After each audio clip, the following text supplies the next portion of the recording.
I wanted to ask you just a bit more about playing with Randy.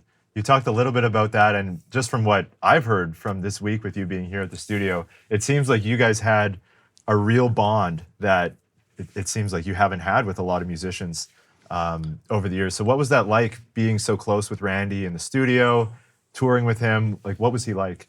He was an incredible guy, and all the things that I feel and say about Randy, I felt in that moment at that time, not subsequent to his passing. Because a lot of times when people pass, they become, put on the pedestal and become iconic legends and so forth. And sometimes it's, and do in most part because they're just not around anymore. Yeah. I had these same, same feelings and opinions of Randy Rhoads when I was with him and when he was here. Incredible dude, man. Not just musically, obviously, the music that he's composed only on those 2 albums has impacted. I mean, what John Bonham, the effect at John Bonham, he changed the complexion of rock drumming. Yeah. He did, yep, in a universal level. I think Randy Rhoads did it on the guitar in 2 albums.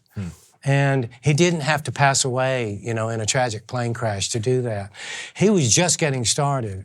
The only thing that exceeded his unparalleled facility on the instrument I've been around some pretty heavy hitters throughout my career. The guitar players that I've worked with, I look at the list and I say, how did this ever happen?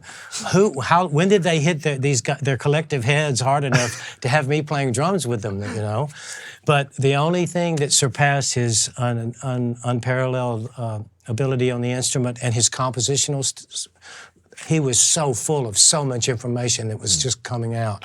I don't care what anybody read, what you say or what you read or hear on a podcast. That's Randy Rhoads music that you're hearing on those 2 albums.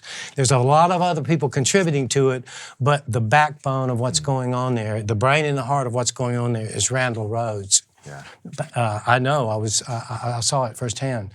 And the only thing that exceeded all these amazing attributes that he had was his sweetness. Sweet guy. Yeah.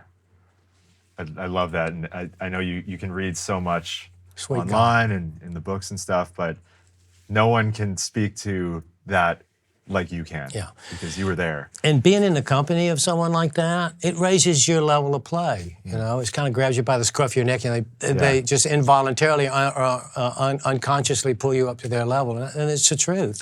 Because Radio Sarzo will talk to you about a lot of those things too. He and Randy were extremely close, and because of the intensity that was going on, and there was so much drama around who and stuff, we kind of really clung together. It was really a really tight unit. We hung out together. We didn't just play on stage together, and it was really the high water mark for me in a lot of regards. And I've been blessed with an incredibly long career. Yeah. And would you say, you mentioned Randy would always want it heavier, and would he encourage you as a drummer to get outside the box and try different things? I think you mentioned he would sometimes sing like drum riffs to you. It was incredible. He would sing a drum part to you. He would sing it to me as an idea. We'd jam at sound checks and stuff. He would sing a drum part to me, and I would just teasingly say, well, how does it go, Randy? And he would sing it back to me, and it would be exactly the same thing. Crazy. Because there was another member of the group who would say, I have an idea for a song, and he would sing it to you, and Randy would say, could you sing it one more time? And he'd go, and it would be something completely different. So see if you can guess who.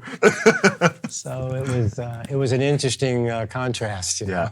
I love that. That person shall remain nameless, of course. For Tommy's safety. And everyone else. Yeah.